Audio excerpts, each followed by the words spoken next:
Seri ke-264. Novel fiksi bela diri dan sastra. Pagoda Emas Pancer. Cerita berlanjut bersama suara serak, tawa liar, tatapan meremehkan, dan jubah perang hitam berkibar tertiup angin kencang. Lelaki berpakaian hitam yang tadinya tampak biasa saja di detik terakhir, tiba-tiba berubah menjadi sosok berwibawa yang memancarkan aura luar biasa. Saat semua orang melihat satu sama lain, mereka merasa seperti melihat pahlawan yang tak tertandingi.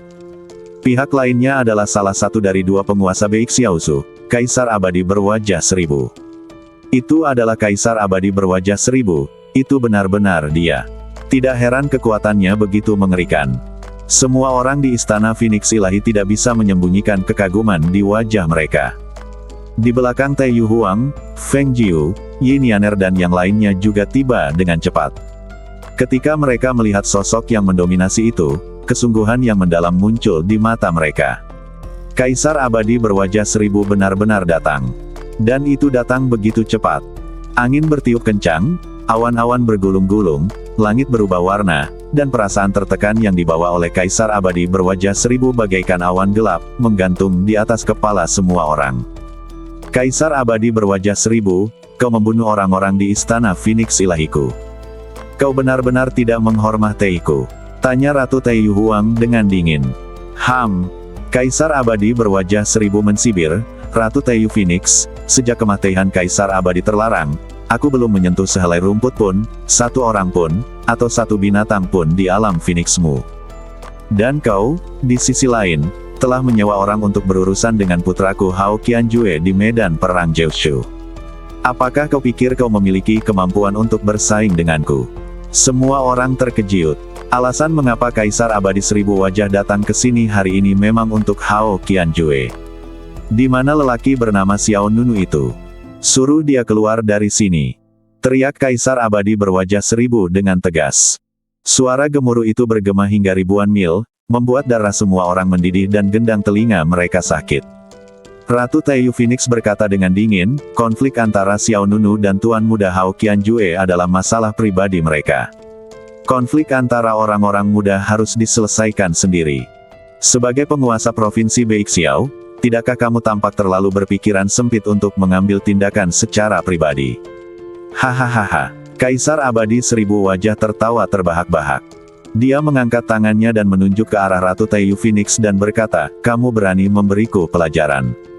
Selama ini, jika bukan karena wajah Kaisar Abadi terlarang yang sudah mati, apakah kamu ingin hidup dalam keadaan stabil seperti itu di alam Phoenixmu?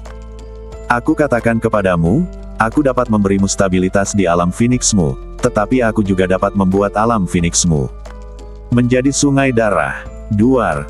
Momentum yang kuat dan berat meledak, dan puing-puing di belakang Kaisar Abadi Seribu Wajah meledak dan langsung melesat ke langit. 4 kata darah mengalir seperti sungai penuh dengan ancaman besar. Ratu Taiyu Huang mengerutkan kening, dan sedikit amarah terpancar di matanya.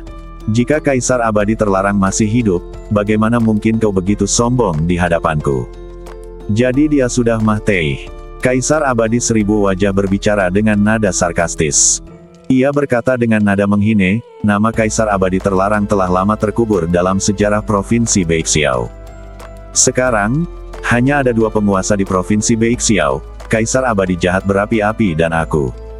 Kaisar Abadi Seribu Wajah. Apa yang disebut persaudaraan telah lama hancur bahkan tanpa sisa sedikit pun. Lagi pula, jatuhnya Kaisar Abadi terlarang disebabkan oleh kedua saudara angkatnya. Di permukaan, Kaisar Abadi Berwajah Seribu telah memberikan sedikit wajah kepada Ratu Taiyu Huang selama bertahun-tahun, tetapi dengan kekalahan Hao Qianjue di medan perang Wansheng, wajah ini tidak perlu lagi diberikan. Mendengarkan apa yang dikatakan Kaisar Abadi Berwajah Seribu, semua orang di Istana Phoenix Ilahi merasakan hawa dingin dari lubuk hati mereka. Kaisar Abadi Seribu Wajah kini bahkan tidak repot-repot berpura-pura. Saya akan mengatakannya lagi, di mana pria bermarga Xiao itu. Suruh dia berlutut untuk menemuiku. Kaisar Abadi Berwajah Seribu begitu agresif sehingga orang-orang yang ditindasnya merasa sedikit terengah-engah. Mata Ratu Taiyu Huang menjadi gelap dan dia menjawab, dia tidak ada di sini. Benarkah? Kalau begitu aku harus masuk dan mencarinya sendiri. Jika kau berani menghentikanku, konsekuensinya akan menjadi risikomu sendiri. Setelah mengucapkan risikomu sendiri, tanah tiba-tiba retak, dan satu demi satu, sinar cahaya yang mengandung kekuatan mengerikan menerobos permukaan dan langsung melesat ke awan. Duar, duar, duar. Energi itu seperti seekor naga yang menerjang langit. Mereka mengaduk awan dan memicu hukuman ilahi berupa guntur. Apa itu? Wajah Yin Yaner yang berada di belakang berubah dan dia tidak bisa menahan diri untuk bertanya. Itu adalah kekuatan keabadian. Feng Jiu di sampingnya berkata dengan serius. Mata Yin Yaner membelalak, dia bisa menggunakan kekuatan abadi. Apakah dia telah menembus alam kaisar abadi? Feng Jiu menyipitkan matanya dan menatap langit, mungkin belum. Dia hanya bisa menggunakan kekuatan abadi. Dia tidak bisa disebut kaisar abadi, tetapi dia sangat dekat dengan alam kaisar abadi. Di sisi lain medan perang, orang-orang Istana Suci Xuanyuan juga khawatir dengan pertempuran di Istana Shen Huang. Sekelompok orang yang dipimpin oleh Yu Xiao sedang menyaksikan pemandangan di depan mereka dari pinggir lapangan. Sungguh kekuatan keabadian yang luar biasa. Sepertinya tidak lama lagi Kaisar Abadi berwajah seribu akan berhasil menembus alam Kaisar Abadi. Yu Xiao hampir tidak bisa menyembunyikan keterkejutan di wajahnya. Sekelompok tetua senior juga mengangguk dengan serius. Apakah ini kekuatan penguasa Provinsi Beixiao? Ini pertama kalinya aku melihat kekuatan abadi yang begitu agung. Kaisar Abadi seribu wajah hanya sehelai kertas tipis dari alam Kaisar Abadi. Ngomong-ngomong, Kaisar Abadi seribu wajah mengendalikan kekuatan abadi yang begitu besar, tidak bisakah dia disebut alam Kaisar Abadi? Tanya seorang murid Istana Suci Xuanyuan. Yu Xiao menggelengkan kepalanya, hanya menguasai kekuatan abadi saja tidak cukup untuk menjadikan seseorang Kaisar Abadi. Seseorang juga harus memadukan kekuatannya sendiri dengan kekuatan abadi dan menciptakan keterampilan abadi bawaannya sendiri. Hanya dengan begitu seseorang dapat disebut Kaisar Abadi.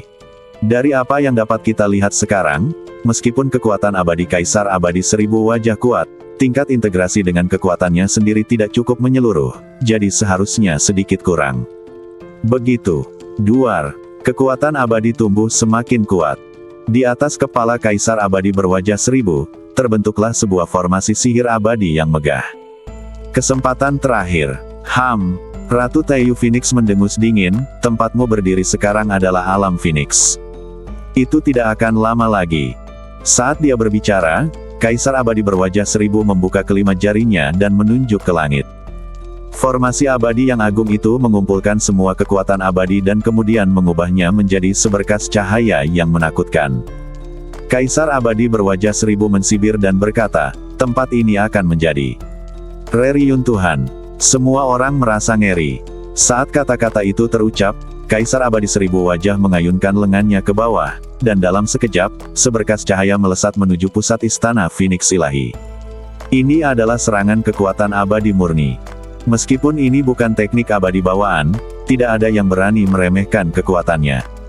Pukulan ini pasti akan menghancurkan langit dan bumi. Bahkan seluruh istana Shen Huang akan rata dengan tanah. Ratu Taiyu Huang sama sekali tidak ragu-ragu. Dia melompat dan terbang menuju sinar cahaya yang dipadatkan oleh kekuatan keabadian. Wow! Ratu Phoenix Taiyu membentangkan 6 pasang sayap warna-warni yang mempesona di belakangnya saat dia bergerak. Dengan api merah seperti sutra yang menyala di sekujur badannya, Ratu Phoenix Taiyu langsung berubah menjadi bayangan Phoenix besar dengan lebar sayap lebih dari 10.000 meter. Duar! Langit berguncang dan langit kehilangan warnanya. Pemandangan spektakuler yang sebanding dengan ledakan bintang muncul di langit di atas istana Phoenix Ilahi. Bayangan Phoenix sepanjang 10.000 meter yang diubah oleh Ratu Phoenix Taiyu langsung mengenai berkas cahaya. Dalam sekejap, badai panas yang belum pernah terjadi sebelumnya menyebar ke segala arah, dan seluruh dunia Phoenix berguncang hebat. Tabrakan energi yang mengerikan itu menyelimuti seluruh alam Phoenix dalam badai yang dahsyat. Gelombang panas yang meletus dari langit menyinari bumi hingga berwarna merah. Wajah semua orang di alam Phoenix dipenuhi dengan keterkejutan. Kekuatan Kaisar Abadi berwajah seribu sungguh luar biasa kuatnya. Jika Ratu Taiyu Huang tidak menerima pukulan itu dengan paksa, Istana Ilahi Phoenix akan hancur menjadi tanah tandus. Orang-orang dari Istana Suci Xuanyuan di sisi lain medan perang juga memiliki ekspresi serius. Sekalipun mereka berjauhan, semua orang bisa merasakan betapa dahsyatnya kekuatan jurus Kaisar Abadi Seribu Wajah itu. Kau tahu, ini hanyalah kekuatan abadi murni. Jika itu menciptakan keterampilan abadi bawaan, seberapa mengejutkan kekuatannya. Apa yang harus kami lakukan? Haruskah kami pergi dan membantu? Tanya seorang tetua. Yu Xiao menggelengkan kepalanya sedikit, mari kita tunggu dan lihat saja. Begitu kata-kata itu jatuh, sosok mulia Ratu Taiyu Huang mundur dari sisa-sisa energi kacau di langit di depan. Wajah cantiknya menjadi sedikit pucat, dengan sedikit darah di sudut mulutnya. Dapat dilihat bahwa dia terluka. Ratu Phoenix, Feng Jiu, Yi Nianer dan yang lainnya datang ke sisi Ratu Phoenix Taiyu tanpa mengucapkan sepatah kata pun dan melindunginya di tengah. Jubah perang Kaisar Abadi berwajah seribu menari liar tertiup angin, dan dia memandang Ratu Taiyu Huang dengan jijai. Selama bertahun-tahun, kekuatanmu tidak hanya tidak membaik, tetapi malah semakin melemah. Mengapa kau masih tinggal di alam Phoenix ini? Bukankah lebih baik kau tunduk padaku, Kaisar Abadi Seribu Wajah, sesegera mungkin? Kaisar Abadi Seribu Wajah, bahkan jika kau memiliki kemampuan untuk mencapai langit, ini adalah wilayah istana Phoenix ilahiku. Kau ingin menghancurkan alam Phoenixku sendiri, tetapi aku khawatir itu tidak semudah itu. Feng Jiu melangkah maju dan berteriak di udara, aktifkan formasi 4 kutub. Duar. Begitu kata-kata itu jatuh, bumi berguncang, lalu tanah retak menjadi retakan gelap, dan kemudian 4 pilar batu megah menjulang dari tanah. 4 pilar batu berdiri di 4 lokasi Kaisar Abadi berwajah seribu. Masing-masing pilar batu tingginya 1000 kaki dan memancarkan fluktuasi energi spiritual yang kuat. Ratu Taiyu Huang juga menatap Kaisar Abadi berwajah seribu dengan dingin. Apakah kau benar-benar berpikir kita tidak siap sama sekali? Bas, bas, bas. Kemudian, 4 pilar batu bersinar terang, disertai dengan 4 sinar cahaya menyilaukan yang melesat langsung ke langit. Detik berikutnya, formasi rune besar melayang di atas kepala Kaisar Abadi berwajah seribu. Kemudian, teriakan burung Phoenix yang dahsyat bergema di langit dan bumi, lalu 4 bayangan burung Phoenix yang besar dan mengerikan melesat keluar dari formasi rune tersebut. Keempat bayangan Phoenix ini bersinar dengan cahaya warna berbeda dan melepaskan kekuatan atribut berbeda. Beberapa orang memiliki guntur yang meliliti badan mereka. Beberapa dikelilingi oleh pusaran angin. Beberapa dari mereka terbakar dengan api di sekujur badan mereka. Beberapa dari mereka memiliki sayap yang dapat menciptakan tsunami. Dalam sekejap, pusaran terbentuk di sekitar Kaisar Abadi Seribu Wajah. Pusaran itu seperti tembok penghalang yang tinggi, menjebak Kaisar Abadi Seribu Wajah di dalamnya. Feng Jiu berkata dengan suara yang dalam, meskipun kekuatan, formasi 4 ekstrim, ini tidak dapat dibandingkan dengan formasi pembantaian-pembantaian yang membunuh Kaisar Abadi terlarang. Formasi ini juga termasuk dalam 5 formasi pembunuh teratas di alam abadi Jiushu. Bahkan jika Anda adalah Kaisar Abadi Seribu Wajah, Anda tidak akan mengalami kesulitan. Alam semesta kehilangan warnanya dan ruang angkasa terpelintir. Kaisar Abadi berwajah seribu berdiri di tengah formasi 4 kutub. Dia tidak hanya tidak menunjukkan kepanikan di wajahnya, tetapi dia juga penuh dengan penghinaan. Apakah ini kartu truf penyelamat hidup istana Phoenix ilahi milikmu? Sepertinya tidak ada lagi yang bisa kau tawarkan. Jangan berpuas diri. Saat suara Feng Jiu jatuh, kekuatan formasi 4 ekstrim mencapai puncaknya, dan 4 sosok Phoenix besar bergegas menuju Kaisar Abadi Seribu Wajah pada saat yang sama. Duar, duar, duar. Pada saat berikutnya, pemandangan langit riyuntuh dan bumi terbelah mengguncang saraf penglihatan semua orang yang hadir. Keempat kekuatan itu menyatu untuk membentuk gelombang kejut yang tak terhitung jumlahnya yang menghancurkan musuh. Kaisar Abadi Seribu Wajah tertawa acuh tak acuh, aku akan datang lagi. Lain kali aku datang, tidak akan ada lagi. Istana Phoenix Ilahi di wilayah Provinsi Beixiao. Duar, kekuatan mengerikan itu meledak ke segala arah. Kekuatan dahsyat itu tampaknya tidak hanya melahap sosok Kaisar Abadi Seribu Wajah, tetapi juga menghancurkan sejumlah besar bangunan di sekitarnya. Aura Kaisar Abadi berwajah seribu pun langsung menghilang. Namun, tidak ada tanda-tanda relaksasi di wajah Ratu Taiyu, Feng Jiu, Yi Nianer dan orang-orang lain di alam Phoenix. Jelaslah bahwa Kaisar Abadi berwajah seribu yang ada di depan semua orang tadi hanyalah badan spiritual pihak lain. Kaisar Abadi berwajah seribu yang sesungguhnya masih berada di kota Kaisar Seribu. Semua orang di Istana Suci Xuanyuan sama terkejutnya. Itu sebenarnya hanya tiruan dari Kaisar Abadi berwajah seribu. Kata seorang tetua, cloning memiliki kekuatan seperti itu. Jika aku datang sendiri, Istana Phoenix Suci tidak akan bisa menghentikanku sama sekali. Sayangnya, lain kali akulah yang akan datang. Dan lain kali dia datang, mungkin bukan Kaisar Abadi seribu wajah, tapi Kaisar Abadi seribu wajah. Begitu kata-kata ini keluar, semua orang di Istana Suci Xuanyuan merasa sangat tertekan. Baru beberapa hari situasi mulai stabil, tiba-tiba musuh yang mengerikan muncul. Sungguh mengganggu. Apa yang harus kita lakukan? Haruskah kita kabur terlebih dahulu? Tetua ke-6 bertanya pada Yu Xiao. Mau kemana? Tanya Yu Xiao balik. Baiklah, bagaimana kalau kita kembali ke Daozu dan mencari perlindungan di Istana Ventian terlebih dahulu? Bah, apakah menurutmu Zhou Chang dapat menghancurkanmu? Lalu pergi ke Sekte Xuanyin. Oh, Yu Xiao menghela napas, dia menggelengkan kepalanya dan berkata, jika sesuatu terjadi pada Istana Shen Huang, kita tidak dapat kabur. Jangan lupa bahwa Xiao Nunu adalah anggota Istana Suci Xuanyuan kita. Itu benar, sepertinya kita harus mencari cara lain. Di dalam kota istana-istana Shen Huang. Melihat reruntuhan di seluruh tanah di depan, semua orang di alam Phoenix merasa semakin gelisah. Nyonya Ratu Phoenix, bagaimana keadaanmu? Yin Yaner menatap Ratu Taiyu. Ratu Taiyu Huang menyeka darah dari sudut mulutnya dan berkata, aku mungkin perlu istirahat beberapa hari. Kemudian, dia berkata kepada Feng Jiu, baru-baru ini, perkuat pertahanan alam Phoenix. Mungkin tidak lama lagi dia akan datang lagi.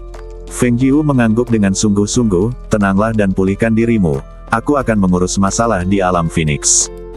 Setelah itu, Feng Jiu berkata kepada Yin Yaner, kamu bantu Ratu Phoenix menyembuhkan lukanya, dan aku akan tinggal di sini untuk menangani akibatnya. Baiklah. Yin Yaner menjawab, lalu membawa Ratu Phoenix kembali ke kamar tidur. Dalam beberapa hari berikutnya, alam Phoenix memasuki keadaan siaga tingkat tinggi. Bahkan murid-murid Istana Suci Xuanyuan ikut berpatroli. Semua orang tahu bahwa jika Kaisar Abadi berwajah seribu menginjakan kaki di daerah ini, situasinya akan lebih buruk dari sekarang. Xiao Nunu di sisi lain tidak tahu apa yang terjadi di luar. Pada saat ini, Xiao Nunu yang memegang pedang langit terlarang tengah membunuh satu demi satu bayangan hitam aneh. Ayo kumpul. Xiao Nunu tiba-tiba berbicara. Saat kata-kata itu terucap, bayangan-bayangan hitam aneh antara langit dan bumi mengeluarkan siulan tajam pada saat yang sama, dan kemudian berkumpul menuju tempat yang sama. Bayangan hitam aneh itu saling tumpang tindih dan bergabung menjadi monster besar dengan kecepatan yang terlihat oleh mata terbuka. Raksasa ini berbadan seperti ular raksasa, tetapi kepalanya amat ganas, fitur wajahnya padat, dan mulutnya bagaikan tanaman karnivora penuh taring. Ia terus tumbuh hingga mencapai 10.000 meter sebelum akhirnya berhenti. Raungan. Seketika, monster besar itu melesat keluar dengan cepat dan menerkam Xiao Nunu. Namun, Xiao Nunu sangat tenang. Pedang langit terlarang di tangannya memancarkan cahaya rune ungu. Duar. Cahaya rune menyebar ke segala arah seperti gelombang ungu. Di belakang Xiao Nunu, sesosok hantu raksasa tiba-tiba muncul, mengawasi semua orang. Hantu ini mengenakan baju zirah dan bersinar dengan rune ungu. Ia memegang tombak besar di tangannya. Posturnya yang tak terkalahkan menggetarkan bumi, seperti dewa perang yang menyapu dunia. Gerakan langit dan buka jalan, semua musuh akan hancur. Xiao Nunu berteriak dingin, dan mengayunkan bilah langit terlarang di tangannya melintasi langit. Hantu besar dewa perang di belakangnya sinkron dengan gerakan Xiao Nunu, juga menyapu tombak dan menebas ke depan. Bas! Dalam sekejap, bilah cahaya ungu besar membelah kehampaan dan langsung menyapu bayangan hitam besar itu. Badan bayangan hitam besar itu langsung terbagi menjadi dua lapisan, atas dan bawah.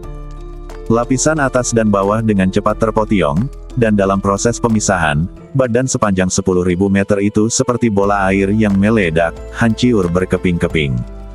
Pada saat ini, kekuatan abadi yang sangat dahsyat mengalir ke badan Xiao Nunu. Duar. Kekuatan abadi ini jauh lebih kuat dari sebelumnya, dan bilah langit terlarang di tangan Xiao Nunu menjadi lebih berat. Swiss. Di permukaan pedang langit terlarang, tanda-tanda ungu itu bagaikan kilat, sangat ganas. Ia menunjukkan tanda-tanda mencoba melepaskan diri dari belenggu dan meninggalkan kendali Xiao Nunu. Namun Xiao Nunu memegangnya erat-erat. "Jaga perilaku baikmu," teriak Xiao Nunu dengan kasar. Saat kekuatan keabadian memenuhi setiap bagian badannya, mata Xiao Nunu bersinar dengan cahaya keemasan, dan pola-pola ilahi keemasan dengan cepat muncul di antara kedua alisnya dan di lengannya. Kemudian, miliaran untaian kekuatan, yang dipadatkan oleh seni membangun badan pancer, mengalir menuju jiwanya yang abadi. Jiwa abadi Xiao Nunu melepaskan cahaya ilahi seperti matahari, dan aura yang kuat keluar dari badannya, memenuhi langit dan bumi. Tingkat kultivasi Xiao Nunu sekali lagi mencapai terobosan. Kali ini, puncak alam Kaisar Abadi. Cuacanya cerah dan bersinar. Di sebuah kota kecil yang tidak dikenal di prefektur Beixiao, dua pemuda sedang duduk di sebuah kedai teh di jalan. Keduanya tampak sedikit lelah. Salah satu di antara mereka khususnya memiliki ekspresi sedih di wajahnya, seolah-olah dia telah kehilangan semua keinginan untuk hidup.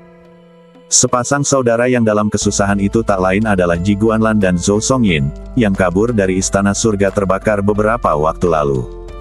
Kedua pria itu belum bercukur dan tidak punya tempat untuk berganti pakaian, jadi mereka terlihat sangat lusuh. "Kakak, tidak baik bagi kita untuk terus kabur seperti ini. Kamu harus memikirkan cara untuk membuat rencana untuk masa depan." Zhou Songyin menyesap teh hangat dan menghela nafas sambil memikirkan kehidupannya selama beberapa hari terakhir. Ji Guanlan bersikap seolah-olah dia tidak mendengar apapun. Dia duduk di kursinya dengan linglung, menatap ke pinggir jalan dalam keadaan linglung. Sambil minum teh, Zhou Songyin mengeluh, "Kita sangat tidak beruntung akhir-akhir ini. Mengapa kita tidak mengubah karir dan berjualan tahu?" Ji Guanlan tetap acuh tak acuh. Zhou Songyin menggelengkan kepalanya diam-diam.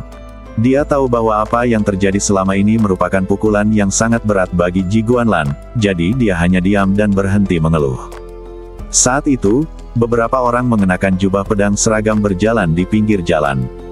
Salah satu dari mereka tiba-tiba berteriak, "Ji Guanlan, Zhou Songyin. Sial, kita ketahuan. Lari!" Zhou Songyin segera membalik meja, meraih Ji Guanlan, dan kabur. Kemudian, suara dari belakang terdengar lagi, "Hei, kenapa kalian berdua berlari?" "Hah!" Zhou Songyin segera menyadari bahwa suara itu terdengar familiar. Dia berbalik dan melihat seorang wanita ramping dan cantik di depannya. "Yao Jianyun, kenapa kau? Wah, kau mengagetkanku." Zhou Songyin langsung menghela napas lega. Yao Jianyun tampak bingung. Zhou Songyin melambaikan tangannya, "Maaf, akhir-akhir ini aku agak terlalu sensitif, selalu melihat musuh di mana-mana."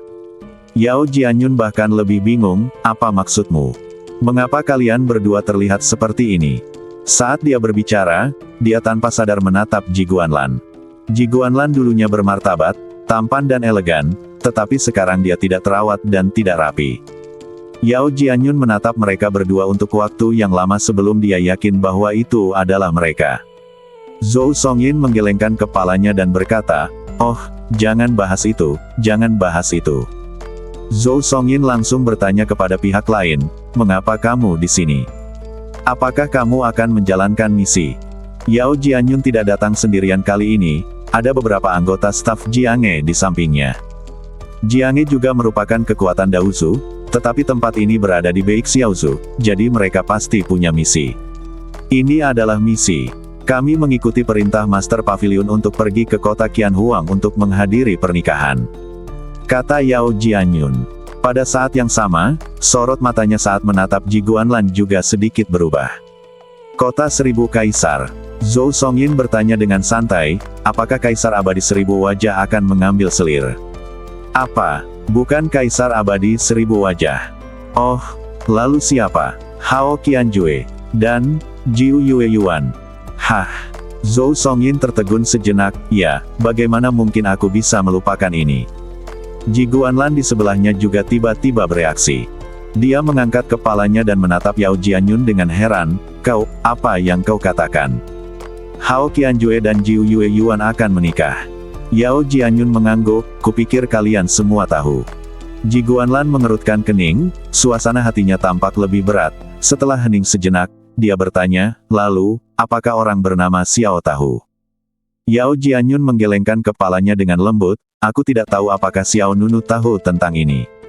Sejak pertempuran terakhir di medan perang Wansheng, Xiao Nunu kembali ke alam Phoenix, dan tidak ada berita sejak saat itu. Ketika menyebut Xiao Nunu, ekspresi Yao Jianyun juga agak rumit. Dia sebenarnya tidak tahu apa yang terjadi antara Xiao Nunu dan Jiu Yue Yuan, tetapi sebagai seorang wanita, dia selalu merasa bahwa cara Jiu Yue Yuan memandang Xiao Nunu berbeda dari cara dia memandang orang lain. Namun Ji Guanlan dan Zhou Songyin tahu lebih banyak, lagi pula, Jiu Yue Yuan telah mengakui secara langsung bahwa dia menyukai Xiao Nunu. Itulah sebabnya Ji Guanlan menanyakan pertanyaan itu. Kakak senior Yao, hari sudah mulai malam. Kita harus melanjutkan perjalanan. Pada saat ini, seorang murid dari paviliun pedang di dekatnya mengingatkannya. Ya, Yao Jianyun mengangguk, lalu berkata kepada mereka berdua, kalau begitu kami pergi dulu. Baiklah. Zhou Songyin mengangkat tangannya. Ji Guanlan tidak mengatakan apa-apa. Yao Jianyun tidak tahu harus berkata apa saat melihat ini, jadi dia dan beberapa orang dari Jianghe pergi terlebih dahulu. Zhou Songyin mengerutkan kening dan bergumam, apakah Yuan yang cantik akan menikahi Hao Qianjue pada akhirnya? Yah, sejujurnya, aku dulu berpikir mereka adalah pasangan yang cocok, tetapi sejak Hao Qianjue kalah dari Xiao Nunu, aku tiba-tiba merasa bahwa Hao Qianjue tidak begitu sempurna. Yah, mungkin begitulah hidup. Saat Zhou Songyin berbicara, dia merapikan meja yang telah terbalik dan meminum tehnya. Pada saat ini, Ji Guanlan tiba-tiba berdiri. Zhou Songyin terkejut, apa yang kau lakukan? Pergi. Kemana? Kota Qianhuang. Ah, kau yakin? Zhou Songyin terkejut. Ji Guanlan mengangguk penuh semangat, lalu menatap langit. Ia berkata dengan serius, setidaknya biarkan aku melihatnya mengenakan gaun pengantinnya. Zhou Songyin terdiam di tempat. Dia tidak tahu harus berkata apa. Setelah terdiam sejenak, Zhou Songyin berdiri dan menepuk bahu orang itu dengan keras. Baiklah, saudaraku, aku akan menemanimu ke kota Qianhuang. Berita pernikahan Hao Qianjue secara bertahap menyebar di alam abadi Jiushu. Dalam beberapa hari terakhir, banyak pasukan telah diundang untuk pergi ke kota Qianhuang untuk melakukan upacara objektif. Prefektur Beixiao juga menjadi jauh lebih semarak. Sisi lain, dunia Phoenix. Xiao Nunu yang telah mengasingkan diri selama berhari-hari, berjalan keluar dari alam rahasia. Ketika dia melangkah keluar dari alam rahasia, angin sepoi-sepoi bertiup ke arahnya. Xiao Nunu memejamkan mata dan merasakan kesejukan itu. Tuan muda. Pada saat ini, terdengar suara yang familiar, itu adalah Yin Yaner. Kau sudah keluar. Wah, tampaknya kekuatanmu telah meningkat pesat. Melihat kembalinya Xiao Nunu, Yin Yaner tersenyum lebar dan sangat gembira. Xiao Nunu juga tersenyum tipis, apakah kamu sudah menunggu di sini? Yin Yaner menggelengkan kepalanya, tidak, Ratu Phoenix lah yang memintaku untuk datang ke sini. Dia berkata bahwa kamu akan keluar dari pengasingan dalam beberapa hari ini, jadi dia memintaku untuk menunggu. Lalu di mana Ratu Phoenix dan Tetua Feng Jiu? Mengapa mereka tidak datang? Yah, Tetua Feng Jiu cukup sibuk akhir-akhir ini dan dia tidak punya waktu untuk datang. Adapun Ratu Phoenix. Hanya, ada apa? Mengapa kamu ragu-ragu? Ratu Phoenix. Terluka. Yin Yaner berkata dengan hati-hati. Apakah kamu terluka? Mendengar ini, Xiao Nunu mengerutkan kening, dan dia bertanya dengan sungguh-sungguh, bagaimana kamu bisa terluka? Yin Yaner kemudian menceritakan semua yang telah terjadi selama periode ini. Setelah mengetahui bahwa Kaisar Abadi Seribu Wajah datang ke alam Phoenix untuk membunuh dan melukai orang, wajah Xiao Nunu berangsur-angsur menjadi suram. Jangan terlalu khawatir, Tuan. Luka-luka Ratu Phoenix tidak terlalu serius. Dia akan pulih setelah beristirahat beberapa hari lagi, kata Yin Yaner. Xiao Nunu menyipitkan matanya sedikit, dan berkata dengan suara yang dalam, di mana dia? Di kamar tidur Ratu Phoenix. Beberapa saat kemudian, di bawah pimpinan Yin Yaner, Xiao Nunu datang ke kediaman Ratu Taiyu Phoenix. Ratu baru saja bangun beberapa saat yang lalu, dia seharusnya berada di taman belakang sekarang. Sambil berkata demikian, Yin Yaner membawa Xiao Nunu ke taman belakang istana. Taman ini mempunyai pemandangan yang indah, bunga-bunga yang bermekaran, dan lanskap yang bervariasi. Di sebuah paviliun dekat danau, Ratu Taiyu Huang sedang duduk di sebuah bangku. Dia mengenakan gaun putih polos, rambut panjangnya terurai, dan wajah cantiknya tampak sedikit pucat. Dua orang dayang berdiri di pintu masuk paviliun. Ketika mereka melihat Xiao Nunu dan Yin Yaner datang, salah satu dayang berkata, "Nyonya Ratu Phoenix, Nona Xiao Nunu ada di sini." Ratu Taiyu mengangkat mata Phoenix-nya sedikit, dan dia segera menatap para pendatang baru. "Mengapa kamu ada di sini?" Ratu Taiyu Huang tersenyum dengan matanya yang cerah dan dia berdiri. "Kudengar kau terluka," kata Xiao Nunu. "Tidak apa-apa, hampir sembuh," jawab Ratu Taiyu Huang. Begitu dia selesai berbicara, dia mulai batuk tak terkendali. Batuk, batuk, batuk. Ratu Taiyu Huang dengan cepat menoleh ke samping. Yin Yaner dengan cepat melangkah maju untuk mendukung orang itu, "Nyonya Ratu Phoenix. Aku baik-baik saja." Kaisar abadi 1000 wajah kutu kupret, dia sangat kejam. Yin Yaner menggertakkan giginya, kemarahan melonjak di matanya. Sambil berbicara, dia membantu Ratu Taiyu Huang duduk di kursi. "Tuan muda, jiwa Ratu Phoenix terluka. Saya khawatir tidak akan mudah baginya untuk pulih. Anda tinggallah di sini dan jaga dia. Saya akan pergi mengambil obat dari tetua Feng Jiu." Yin Yaner langsung lari. Xiao Nunu menatap Taiyu Huang dalam diam dan tidak berkata apa-apa lagi. Ratu Taiyu Huang menatap Xiao Nunu dan berkata, "Semua orang dari Istana Suci Xuanyuan ada di sini. Kamu bisa menemui mereka nanti." Xiao Nunu berjalan mendekat dan perlahan berjongkok. Ratu Taiyu Huang bertanya dengan bingung, "Ada apa? Apakah aku terlihat sangat jelek?" Xiao Nunu mengulurkan tangan kirinya dan merentangkan telapak tangannya. Ratu Taiyu Huang mengira bahwa pihak lain ingin membantunya beristirahat, jadi dia menggelengkan kepalanya sedikit dan berkata, "Aku baru saja bangun, aku akan kembali lagi nanti." Namun, Xiao Nunu tidak menarik tangannya kembali, dan masih membentangkannya di depan pihak lain. Tatapan mata Xiao Nunu tegas dan dalam. Melihat kegigihannya, Ratu Taiyu Huang tidak dapat menahan tawa. "Baiklah, ayo kita kembali dulu." Sambil berkata demikian, dia meletakkan tangan giok putih ramping di telapak tangan Xiao Nunu. Namun, yang mengejutkan, Xiao Nunu tidak membantu orang itu berdiri. Dia dengan lembut memegang tangan Ratu Taiyu Huang dan berkata, "Aku akan keluar sebentar." "Hah?" Ratu Taiyu Huang tercengang, "Mau kemana?" Xiao Nunu melepaskan tangan orang itu, berdiri, lalu berbalik, dengan cahaya dingin seperti pisau di sudut matanya. "Tunggu aku di sini, aku akan membunuhnya. Aku akan membunuhnya." Begitu Xiao Nunu mengatakan ini, wajah Ratu Taiyu Huang berubah, dan dia segera meraih lengan Xiao Nunu. "Jangan impulsif." "Aku tidak impulsif." Tatapan mata Xiao Nunu tenang, lalu dia dengan lembut melepaskan diri, "Cepat atau lambat dia akan datang. Daripada menunggunya datang kepadaku, lebih baik aku mencarinya sendiri. Dia adalah kaisar abadi berwajah 1000. Tidak peduli siapa dia." Setelah itu, Xiao Nunu langsung meninggalkan tempat itu. Medan Perang Kyushu. Sayangnya, sejak pertempuran terakhir antara Xiao Nunu dan Hao Qianjue, medan perang Kyushu tampaknya menjadi jauh lebih tenang. Ya, karena lebih banyak orang yang fokus pada kultivasi, dan lebih sedikit orang yang bertarung. Itu karena tidak peduli bagaimana mereka bertarung, mustahil untuk melampaui Xiao Nunu. Dalam beberapa bulan, 10.000 kemenangan berturut-turut, dia benar-benar monster di antara monster, seorang jenius di antara para jenius. Di medan perang Kyushu, setelah berhari-hari, panasnya pertempuran antara Xiao Nunu dan Hao Qianjue belum mereda. Orang-orang akan membicarakannya dari waktu ke waktu. Setelah meninggalkan istana Shen Huang, Xiao Nunu kembali ke medan perang Kyushu sendirian. Tentu saja, tujuan Xiao Nunu datang ke sini bukanlah untuk berdiri di lapangan, tetapi untuk menemukan dua orang. Surga yang tidak diganggu oleh orang luar. Pemurni senjata Bing Senzi dari klan Iblis Es dan Li Chaner, mantan murid sekte Xuanyin, tinggal menyendiri di sini. "Chaner, sebentar lagi badanmu akan pulih sepenuhnya." Di halaman, Bing Senzi memeriksa kondisi fisik Li Chaner dan senyum bahagia muncul di wajahnya.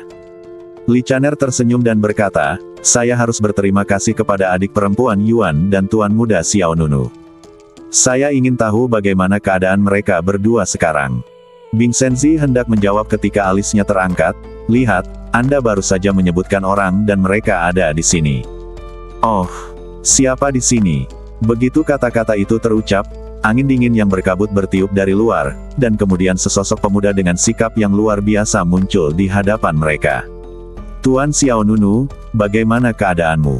Bing Senzi bertanya sambil tersenyum. Li Chaner juga langsung berdiri, matanya menyapu ke belakang Xiao Nunu, jangan bilang kau datang ke sini sendirian. Di mana adik junior Yuan?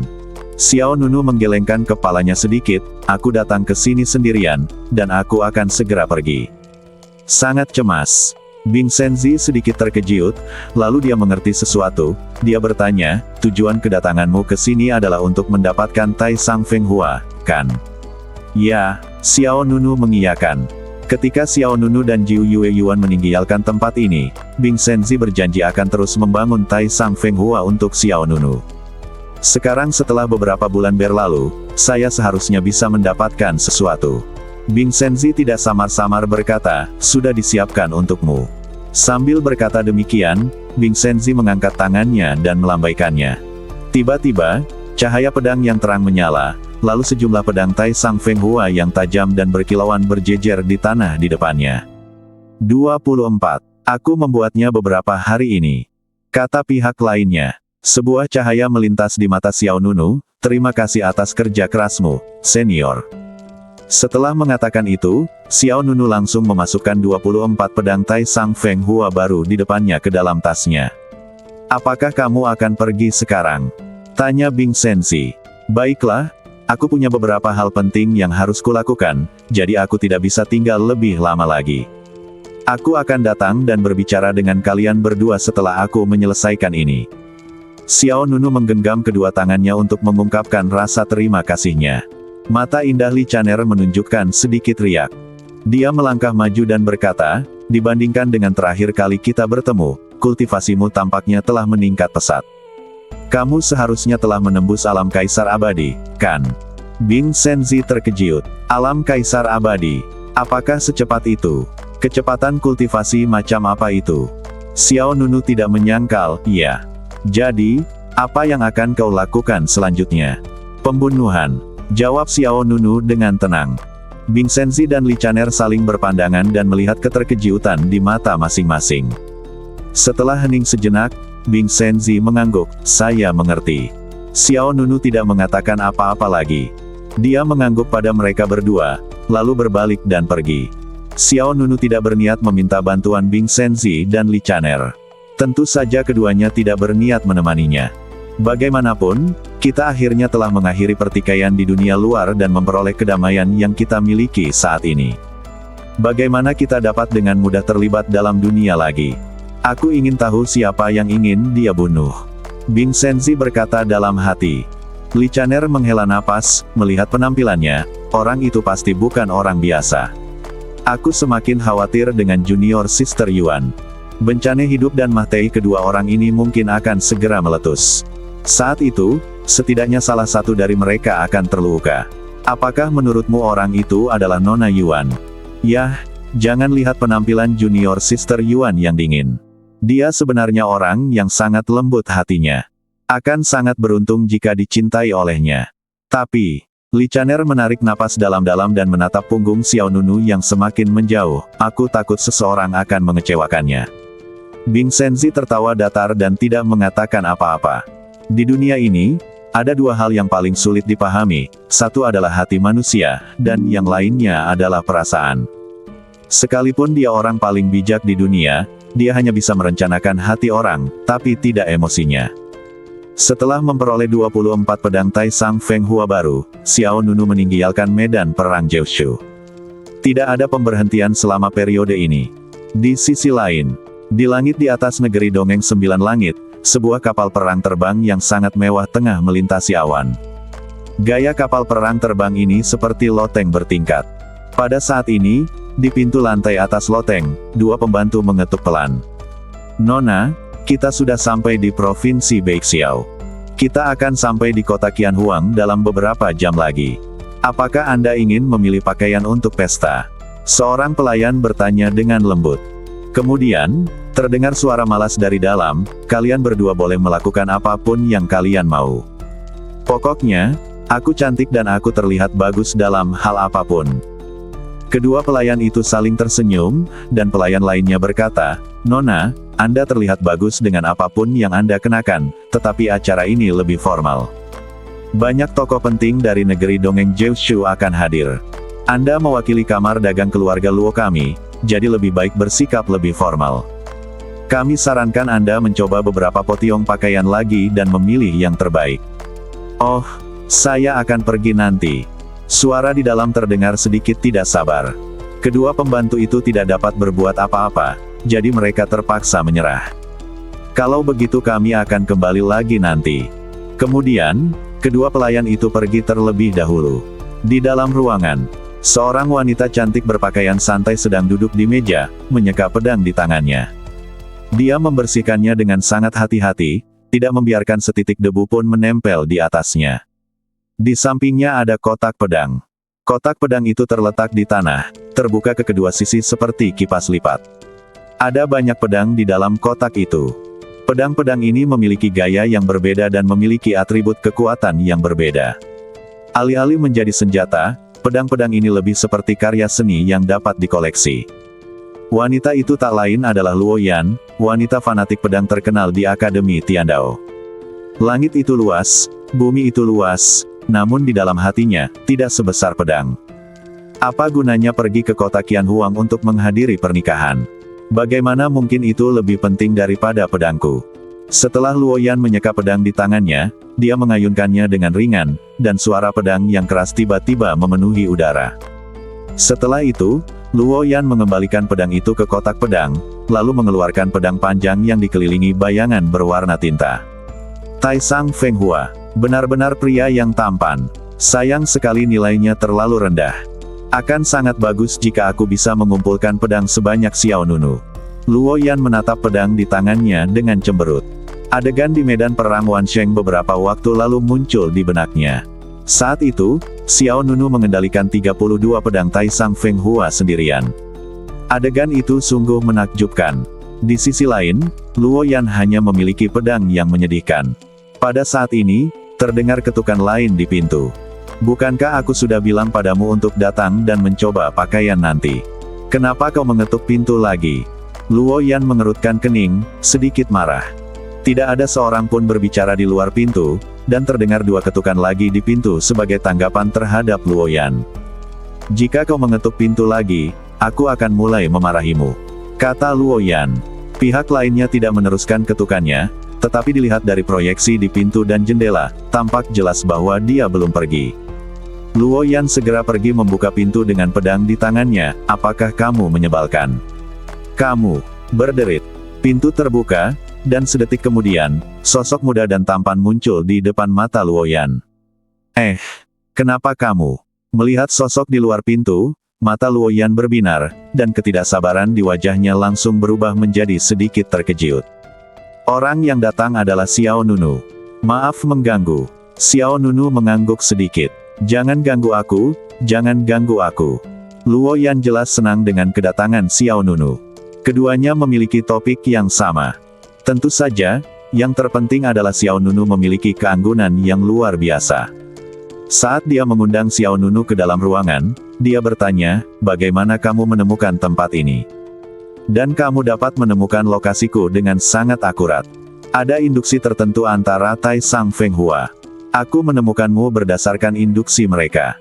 Xiao Nunu menjelaskan. Benarkah? Mengapa aku tidak menyadarinya? Sambil berbicara, Luo Yan memainkan Taisang Fenghua di tangannya dan mengamatinya dengan saksama. Xiao Nunu bertanya, berapa banyak pedang baru yang telah kau buat selama kurun waktu ini? Terakhir kali di medan perang Jiuzhou, Xiao Nunu dan Luo Yan mencapai kesepakatan. Luo Yan menciptakan Taisang Fenghua dan memberikannya kepada Xiao Nunu untuk diaktifkan. Setiap kali 3 pedang diaktifkan, Xiao Nunu akan memberikan pedang kepada lawan. Itu saja, sudah beberapa bulan. Mengingat obsesi Luoyan dengan pedang, dia pasti punya beberapa barang baru di tangannya. Tidak banyak. Aku hanya membuat 10 pedang secara total. Terutama karena bahan-bahannya terlalu sulit ditemukan.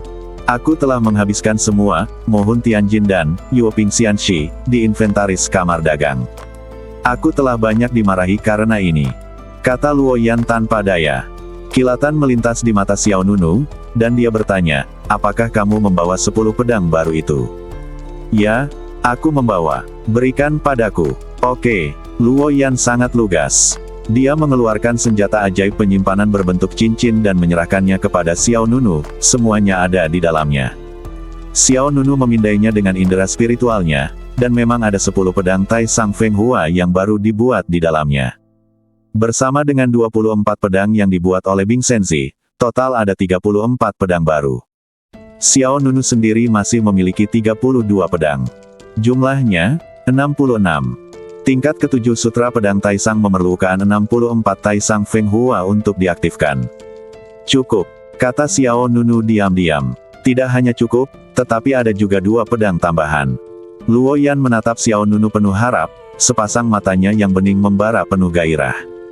Xiao Nunu tentu tahu apa yang ditunggu pihak lain. Kemudian, dengan sebuah pikiran, dia mengeluarkan 2 pedang Taisang Feng Hua. Kedua pedang Tai Sang Feng Hua ini telah diaktifkan. 2. Tunggu. Luoyan menjentikkan jarinya dan berkata, yang kau katakan sebelumnya adalah 3 untuk 1. Aku memberimu 10 pedang.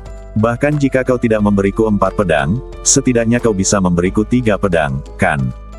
Luoyan merasa dia pandai berhitung.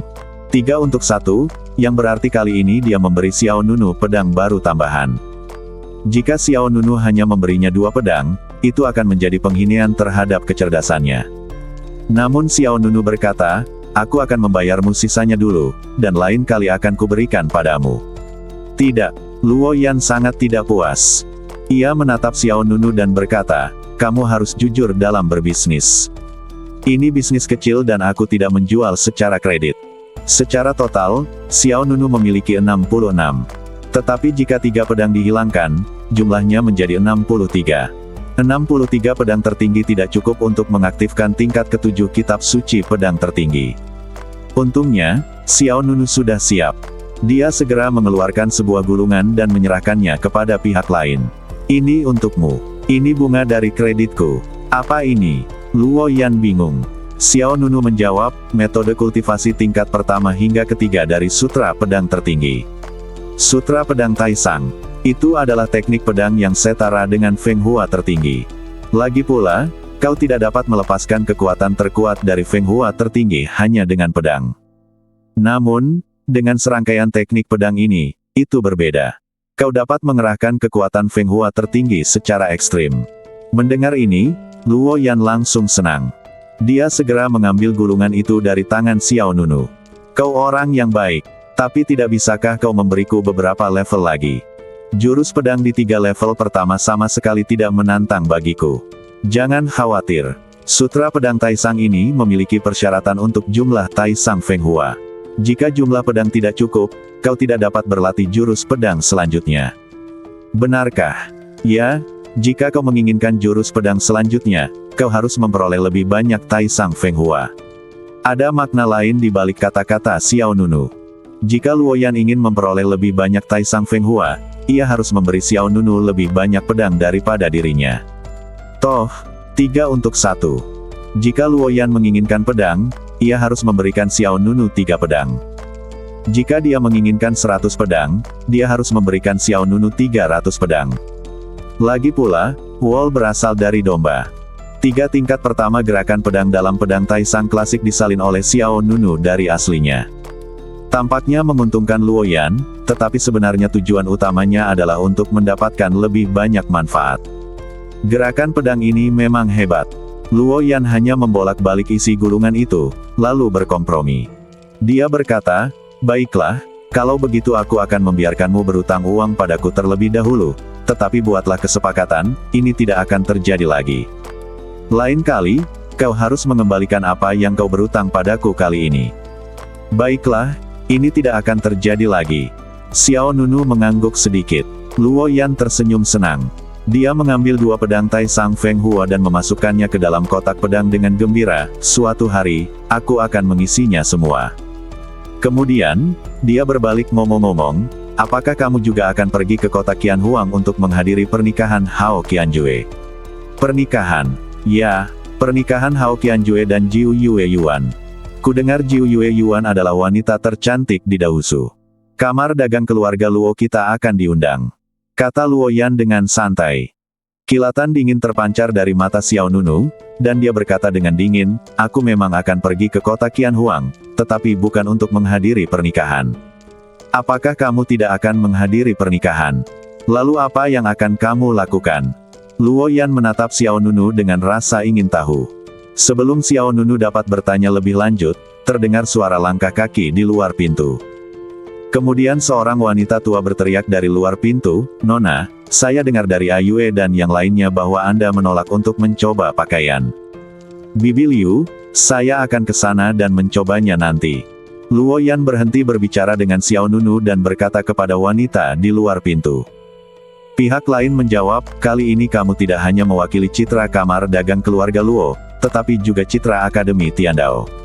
Lebih baik bersikap tegas. Setelah kamu memutuskan pakaian mana yang akan dikenakan dan jenis riasan apa yang akan dikenakan, tidak akan terlambat untuk melakukan hal-hal lain. Oh, Luo Yan segera menghela napas. Dia menoleh ke Xiao Nunu dan berkata, aku dibesarkan oleh Bibi Liu sejak aku masih kecil. Selain orang tuaku, dialah yang paling dekat denganku. Aku masih harus mendengarkannya. Kamu tunggu aku di sini sebentar, aku akan segera kembali. Xiao Nunu mengangguk sedikit, kamu lakukan saja, jangan khawatirkan aku. Baiklah, cari tempat duduk dulu. Apakah ada yang ingin kamu makan atau minum? Aku akan membawakannya untukmu nanti. Dalam pandangan Luo Yan, Xiao Nunu seperti rekan bisnisnya.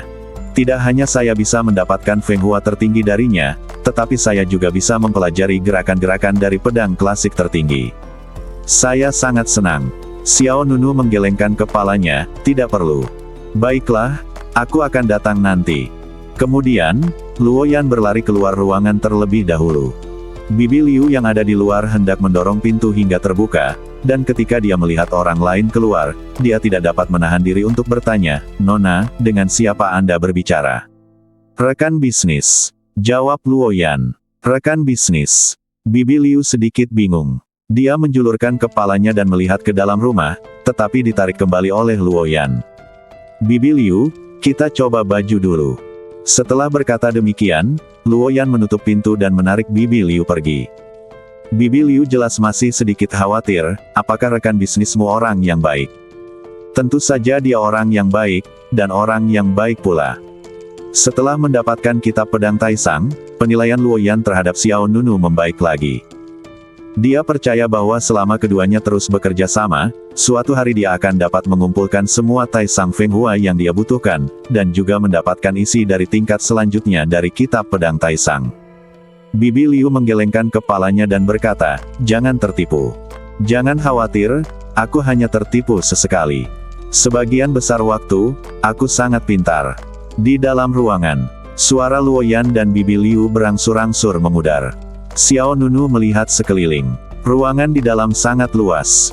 Tersedia tempat tidur untuk beristirahat dan tidur, serta ruangan-ruangan terpisah untuk berlatih meditasi. Kemudian, Xiao Nunu berjalan ke ruang pelatihan dan duduk di tempat terbuka. Kemudian dia mengeluarkan salinan asli Tai Sang Sword Sutra. Setelah menebarkan pedang, Xiao Nunu memanggil roh pedang. Roh pedang berdengung. Beberapa pusaran cahaya berwarna tinta berkumpul dan mengembun menjadi sosok ilusi yang mengenakan topeng. Tanpa ragu-ragu, Xiao Nunu langsung membuang Tai Sang Feng Hua yang tidak aktif. Kali ini totalnya ada 34 pedang. Klang, klang, klang.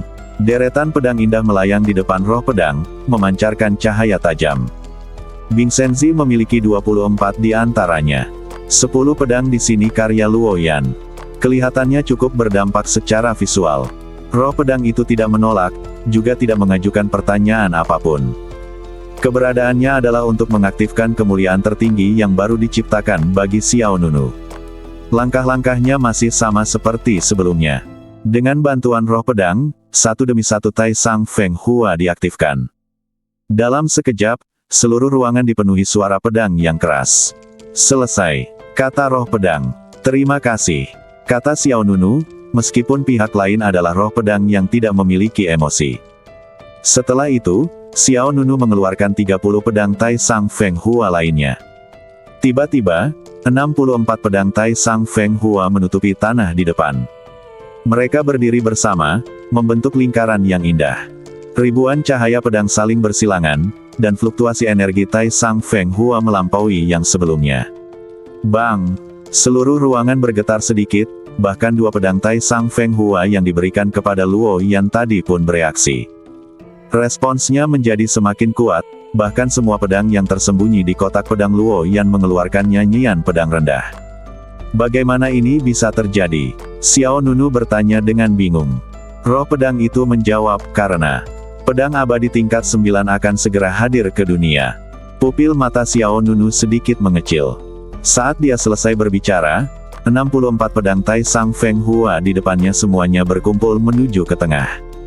Mereka dengan cepat tumpang tindih satu sama lain, bagaikan hantu megah, menyeret cahaya bersinar di udara. Dentang. Akhirnya, 64 pedang Tai Sang Feng Hua bergabung menjadi satu, niat pedang tak terlihat menyebar, dan bekas-bekas pedang rapi langsung muncul di tanah. Pikiran Xiao Nunu bergerak, dan Tai Sang Feng Hua terbang ke tangannya. Tiba-tiba, kekuatan pedang yang melonjak-melonjak di telapak tangan Xiao Nunu. Xiao Nunu dapat dengan jelas merasakan kekuatan pedang ini, yang jauh melampaui apa yang dimilikinya sebelumnya. Level Tai Sang Feng Hua telah ditingkatkan sekali lagi. Kali ini, ia telah dengan tegas mencapai tingkat senjata abadi tingkat 9. Kelas 9. Xiao Nunu memegang pedang di depannya, dan cahaya biru perak putih menyebar. Kemudian, cahaya biru-biru dan putih perak itu berangsur-angsur berubah menjadi api berwarna tinta, yang mengelilingi pedang dari atas ke bawah, seperti proyeksi bintang misterius, membuat pedang yang sudah cantik itu menjadi lebih menyilaukan. Tidak mengherankan jika Luo Yan begitu terobsesi dengan Tai Sang Feng Hua. Dari segi penampilan saja, Tai Sang Feng Hua hampir tak tertandingi, belum lagi atributnya yang unik. Tai Sang Feng Hua, cambuk dewa penghancur, dan pedang langit terlarang. Dengan cara ini, aku memiliki 3 senjata abadi tingkat 9. Xiao Nunu menyipitkan matanya sedikit, dan cahaya dingin melintas dari sudut matanya. Kota Qian Huang. Aku, Xiao Nunu, akan segera sampai di sana. Sekitar setengah jam kemudian, pintu ruangan didorong terbuka dengan keras. Xiao Nunu, aku kembali. Luo Yan berlari masuk, memegang sepiring buah spiritual segar di tangannya. Dia mengenakan rok panjang biru dan putih dengan potiongan ramping asimetris di bagian dada. Rok ini berlapis ganda dan memiliki tekstur bergelombang berwarna biru tua. Dengan rambut panjangnya yang dipangkas rapi dan riasan tipis di wajahnya, Luo Yan saat ini tampaknya telah berubah dari seorang penggila pedang wanita menjadi peri pedang wanita, dan sikap santainya sebelumnya telah sepenuhnya hilang. Hah? Di mana orangnya? Luo Yan menatap ruangan kosong itu dengan bingung. Xiao Nunu, yang awalnya ada di ruangan itu, kini tidak terlihat dimanapun. Dia pergi begitu saja tanpa mengucapkan sepatah kata pun. Raut kekecewaan tampak di wajah Luo Yan. Dia berjalan ke meja dan meletakkan buah spiritual di tangannya. Kitab Tai Sang Feng Hua dan kitab pedang Tai Sang yang ditinggalkan Xiao Nunu masih ada di sana, dan pedang di dalam kotak pedang tidak menunjukkan tanda-tanda telah digerakkan, tetapi Luo Yan dapat dengan jelas merasakan jejak niat pedang yang tertinggal di udara. Luo Yan mengalihkan pandangannya ke arah ruang pelatihan, hanya untuk melihat bahwa lantai ruang pelatihan itu dipenuhi bekas pedang. Bekas-bekas pedang itu rapi sekali, hampir sama dalam hal kedalaman, panjang, dan lebar. Luo Yan mengerutkan kening dan mengepalkan tangannya, ini adalah aura pedang abadi kelas 9. Bersambung.